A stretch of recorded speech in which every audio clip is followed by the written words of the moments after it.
Good evening, CFT Nation.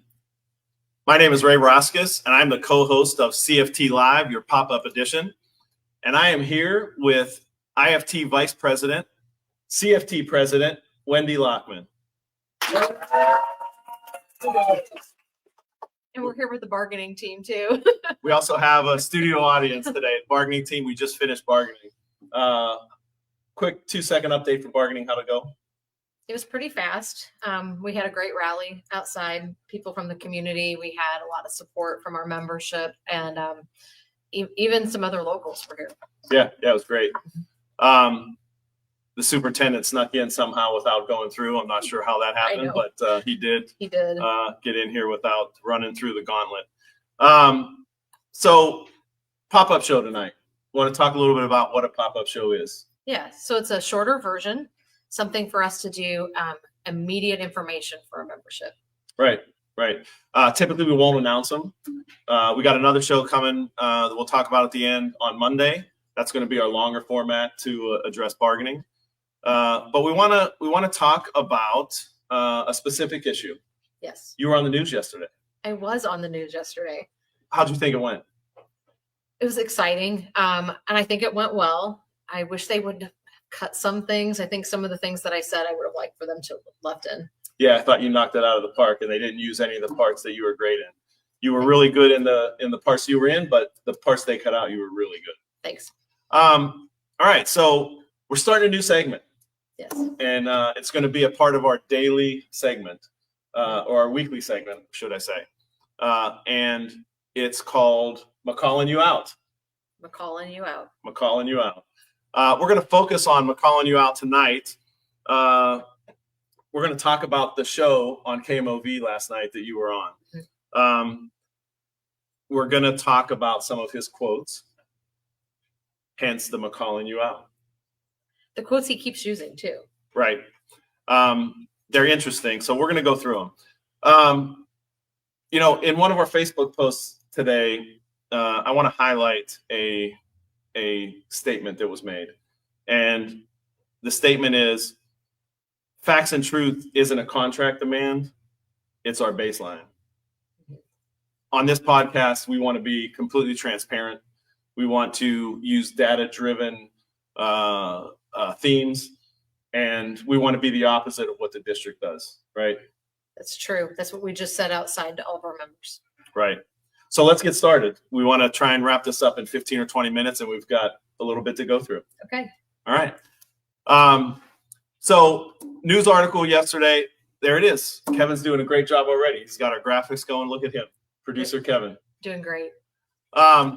This was the intro to the news article. You see our logo there. That's awesome. I was super excited when I saw it. They interviewed you a little bit into the newscast, and then they had to talk to the evil empire. They have to give both sides of the story.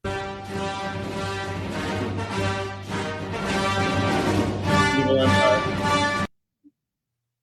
Kevin, you want to isolate the two quotes there from the superintendent? You want to read the first one, and then we'll start talking through that. So the first quote says, "A number of our policies and procedures here in this school district have not substantially been changed in over 50 years. So when you're talking about school codes, they need to be changed. And again, there's a number of policies that do not benefit our children, in our opinion." Well, he said a mouthful, Mm-hmm. but he really didn't say anything about a contract there, did he? There's nothing about the contract. Just a couple of things. He keeps mentioning this 50-year thing. I get he's only been here for a few years as a superintendent. Right. And he wasn't a part of the last 10 sessions of bargaining. But in a contract, things are changed regularly, right? When you bargain every couple of years? Yes. Okay. Are there any school board policies in our contract? Not that I can recall. There aren't a single one. School board policies are his thing. Right. They're a board thing, not our contract thing. They are mentioned that we can grieve them. Correct. But we don't list school board policies, and we don't have any ability to change them. No. Okay. So let's talk about the second piece where he mentions school code. Do we change school code on our contract? No, we do not. If we could, there's some stuff I would change. Right. But Who changes school code? I think the people we vote for, Like Senator Chris Bell, like Senator Chris Bell. or like Senator or Representative Katie Stewart, Yes. or Representative Jay Hoffman? Yes. Those are the legislators in our area that actually make laws, change laws like school code. And school code's been changed a lot recently. We have to update things in our contract when school code changes. Yeah, for sure. So when he makes this quote, he's not being truthful. Do you think he just doesn't understand? Well, at best, he doesn't understand. At worst, he's flat out providing misinformation. So it's one of the two. I'm not sure which one. Agree. Yeah. Let's move on to the second quote, because we tackled this a little bit. I know you're tired of talking about sick leave, but we got to talk about it because there's some just blatant misinformation that he said in the story yesterday. So let's read it. Okay.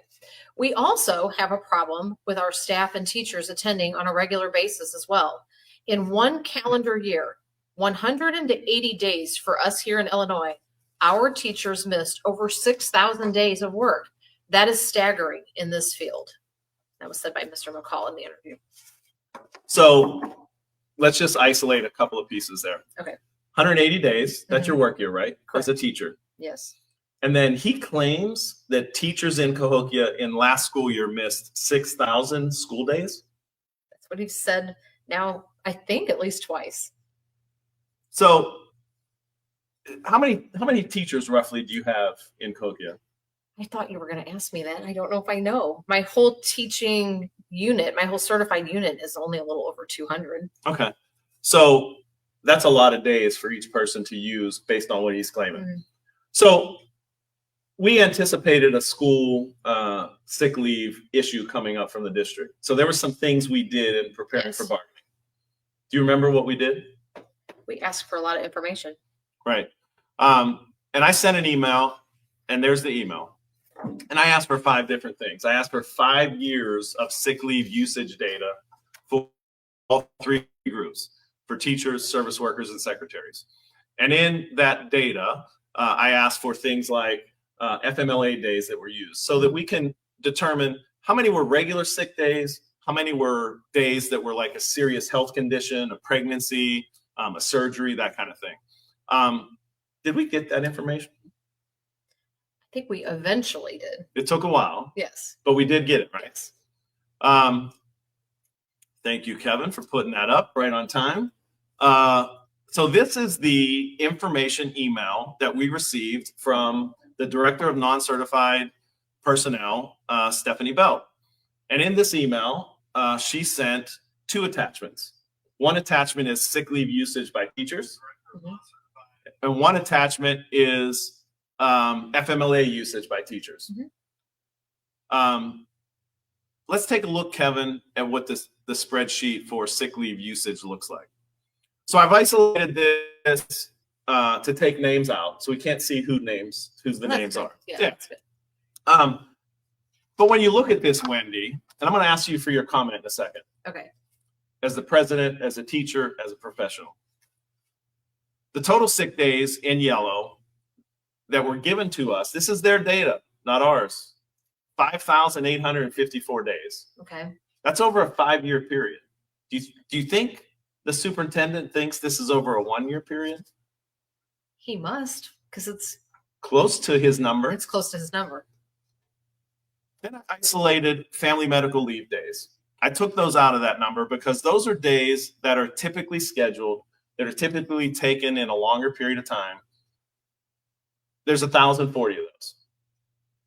So you end up with, in a 5-year total, for all of your bargaining unit, 4,814 total sick days used. Okay. Okay. I went a step further.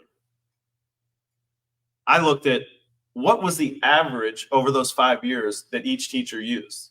Very nice. 5.8 days per year per member. That sounds like pretty good sick leave. That sounds like great attendance to me. Matter of fact, what's that number there, Wendy? 97%. The actual teacher attendance rate in Cahokia over the last 5 years, this is when teachers were in the classroom, 97%. I want your reaction to that. So it's frustrating on one hand because we sit in meetings where we are chewed up about our sick leave. We are told, that we're not here for kids. And then you see the reality that we should be getting, positive comments about our sick leave instead of being told, you have to have a doctor's note for everything. That's very much stressing people. Yeah, and the data doesn't lie. This is the data that Stephanie Belt sent us. This is the data over a period. 5.8 days, service workers. I did the same spreadsheet for them. We don't have the graphic, but if you look at secretaries, 5.1 days per year over a 5-year period. So your number's 5.8 as teachers, secretaries are 5.1. Service workers, same data, looks the same, did the same thing, isolating FMLA days, 7.0 days. So let me ask you this question. Is there a sick leave problem in Cahokia? There is not. And all these policies, all these issues around this are made up. They're inflated. Why? I don't know. Do you want me to speculate? Sure. I think it's about control. I think Superintendent McCall wants to tell you, Wendy, when you can use your sick day. He wants to tell you that you're not going to use your sick days. And if you're going to use them, he wants to force you to go to a doctor and spend your money. I agree. And I also speculate, again, I don't know this, that he thinks this is going to help his school report card in some way. That could be. So we talked about his either misinformation on the best case scenario or flat out lies on the worst case scenario. Mm-hmm. It's got to stop. It has to stop. Truth in bargaining has to happen. We can't send the public information to sway them to your way, to Mr. McCall's way. I completely agree. And we've come to this process with reasonable expectations. We've bargained in good faith, and we're being met with this. This is not okay. It's got to stop. Has to stop. Period. Yep. Kevin, we getting any good comments there? A lot of people are talking about bullying and intimidation. Bullying and intimidation. I do think that's how members feel about this. They feel bullied into not being able to get the medical care that they need. There's a lot of problems with getting the reimbursement. We're worried about how much money is being spent on this at the taxpayer's expense. So most districts don't do this because it's costly to pay people to go to the doctor. Yeah, and just to recap, less than 3 days, if they ask you for a doctor's statement to certify your absence, they have to pay the cost. Mm-hmm. We kind of touched on this the last time with around 400 members. They're making you go to the doctor for even an hour of sick time with copays. It's going to get costly. It potentially could be hundreds of thousands of dollars of community money that's being spent on this wastefully. Yes. It's just insane. The lies got to stop. Start telling the truth. Come to the table and be truthful. And talk about real issues. Why are teachers leaving our district? It's this kind of stuff. Climate and culture, which we talked about on the last show. Yep. So that's what makes a difference. That's what makes people want to stay in Cahokia and come to Cahokia. All right. So I think we covered it. I think so too. We have a new show coming up on Monday. You want to talk about that? I'm super excited about it. I love the title, The Big Ugly Proposals. We're going to show the district's proposal. We're going to show our proposal. We're going to walk through both of them so that the community can see who's being reasonable and who isn't being reasonable with proposals. I'm really looking forward to it. Yeah, it's going to be fun. Monday, 7 p.m. Make sure you tune in. Parting thoughts. I thought the rally was great tonight. I wondered what Mr. McCall was thinking as he somehow got in the back door. Loved how you ended last time. So I don't think I can outdo that, but I think you have to do something like that. Okay. My parting thought is Superintendent McCall, we're coming. Buckle up, Junior.